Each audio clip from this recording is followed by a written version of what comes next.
Caring hands ladies ക്ലബിന്റെ നേതൃത്വത്തിൽ പിതൃദിനാഘോഷം സംഘടിപ്പിച്ചു. പുല്ലൂറ്റ വെളിച്ചം അഗതി മന്ദിരത്തിൽ സംഘടിപ്പിച്ച പിതൃദിനാഘോഷത്തിൽ പ്രസിഡന്റ് ബീന കാട്ടകത്ത് അധ്യക്ഷത വഹിച്ചു.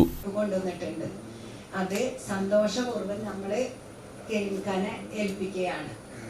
കെയറിംഗ് എല്ലാ മെമ്പർമാരും കെരിംഖാൻ ഏറ്റുവാങ്ങാനായിട്ട്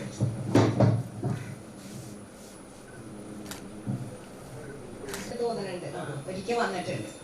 അപ്പോൾ കെരിംഖാന്റെ മക്കളെ നല്ല മനസ്സിന് പറഞ്ഞറിയിക്കാൻ വയ്യ. കാരണം ആ നല്ല മനസ്സുള്ളവർക്കോ ഇത് മുന്നോട്ട് കൊണ്ടുപോകാൻ പറ്റുള്ളൂ. കാരണം ഇത്രയും പേരെ സംരക്ഷിക്കുക, അവർക്ക് ഒരു കുറവുമില്ല, എല്ലാ കാര്യങ്ങളും ഭംഗിയാക്കി.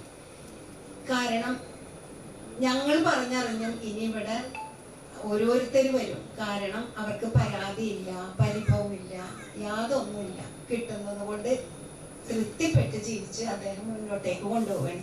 അതിന് അദ്ദേഹത്തിന് ഒരു ബിഗ് സല്യൂട്ട് കൊടുക്കാതെ വയ്യ. എല്ലാവരും ഒന്ന് ക്ലാപ്പ് ചെയ്യണം കേട്ടോ. പിന്നെ അതേപോലെ വാപ്പയും മക്കളും എല്ലാവരും ഇവർക്ക് വേണ്ടിയിട്ടാണ്. അത് നാളെ പരലോകത്ത് അവർക്ക് എന്തൊക്കെ നേട്ടങ്ങളുണ്ടെന്ന് പറഞ്ഞറിയിക്കാൻ വയ്യ. സെക്രട്ടറി ലൈല കുഞ്ഞുമോൻ സ്വാഗതം ആശംസിച്ചു.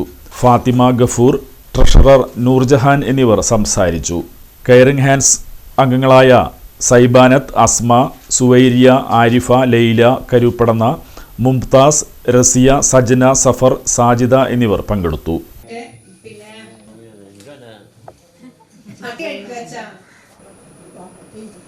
ഈ വേദിയിൽ കൂടിയ ഈ ദിവസത്തിന്റെ പ്രത്യേകത, ഇന്ന് ജൂൺ 21 ഫാദേഴ്സ് ഡേ.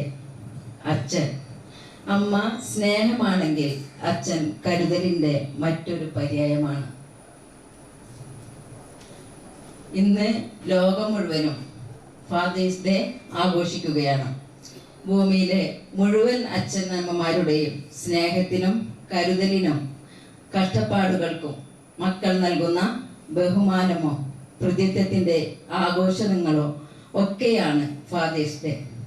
വാക്കുകളേക്കാൾ ജീവിതശൈലിയിലൂടെ നമ്മളെ ഒരുപാട് കാര്യങ്ങൾ അച്ഛൻ പഠിപ്പിച്ചു. ഒരു കുടുംബത്തെ നിലനിർത്തി പോരുന്ന തൂണുകളാണ് പിതാക്കന്മാർ. ആരോടും പരാതിയും പരിഭവവും പറയാതെ ചേർത്ത് പിടിച്ച് ഞാനുണ്ട് കൂടെ എന്ന് പറയാൻ അവർക്ക് കഴിയും. ഞാൻ വളരെയധികം ബഹുമാനിക്കുന്നു. ഇന്നത്തെ പ്രത്യേക ദിനം ഫാദർ ഡേ.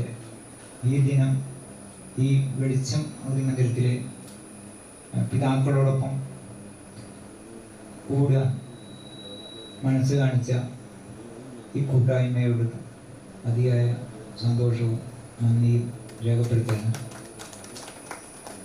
2018 ഈ സ്ഥാപനം തുടങ്ങുന്നത്.